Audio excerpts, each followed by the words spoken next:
my second video that I've done today, and I'm going to be talking about portfolios.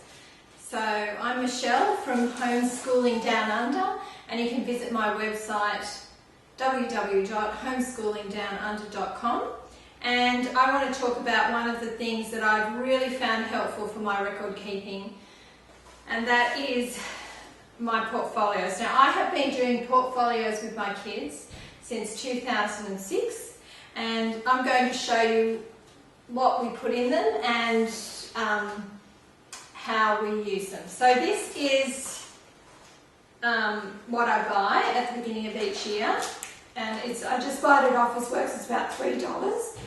There's a 20 pocket one and a 10 pocket one. I suggest you get the 20 pocket one, and this just pulls out, and then you can get the kids to put their own portfolio cover up.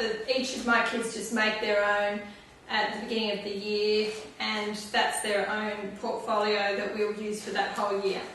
So I'm going to show you, now that we're at the end of the year, I'm going to show you what I put in my kids' portfolios and see if it's a method that might help you.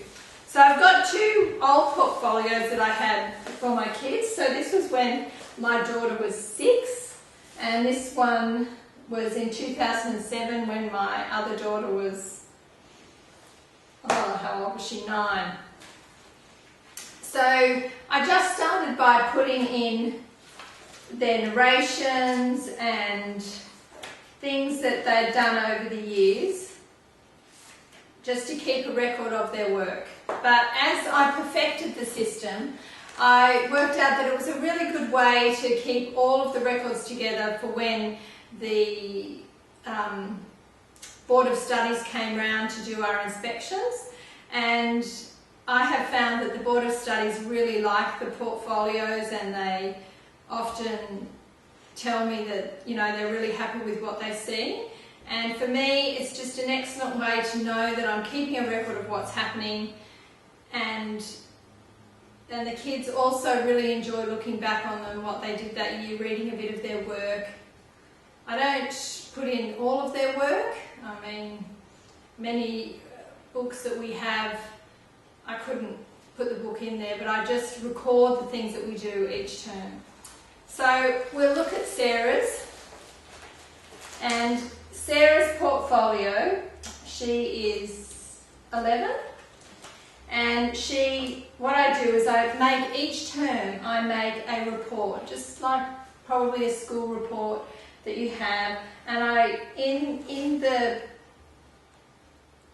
report I put all the subjects in. I make a table on the computer, I put all the subjects down that they're doing, and then I write down what we did in those subjects, and I'm quite specific. I write down, you know, we got from page 50 to 100, or lessons 12 to 18, and I write everything down, and that is my diary. I don't do any other diaries. I just, at the end of each term, I write down exactly what we did that term. And because I have the previous term to look at, I know the starting point and I know the ending point. So I find this a really helpful way for me to keep a record of what I'm doing. And then I write a little report about how she's going, because one of the things that the assessors want us to know, and it's also good for the kids to look back on, is have they made progress? And in our minds as mothers, we know that they've made progress, but sometimes we don't write that down and articulate it. So it's good for us to put that into their reports. So I put their reports in, and I also put in, and I do one every term and just add it as the year goes. Then I also have a basic schedule for what she's going to be doing for the term. And I put certificates that she might have got during the year. You can see all of this is the end of the year. I put in timetables that I'm using. I put in samples of their work. So this is narrations from some of their work. This is a competition she won. This was a little assignment she did on Princess Mary.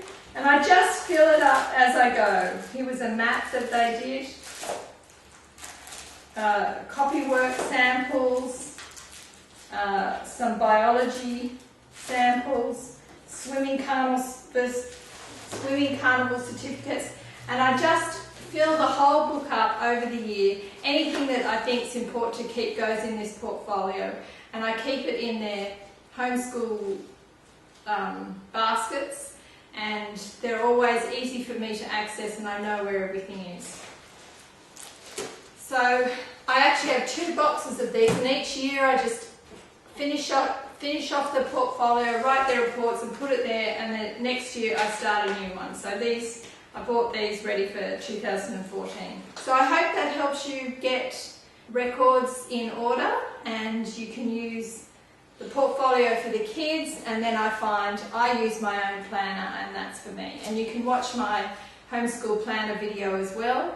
Please visit my website, Homeschooling Down Under, for more ideas of how to get organised, and look at our first Getting Organised video on the work boxes that we use, the work baskets, and hopefully this has been helpful to you.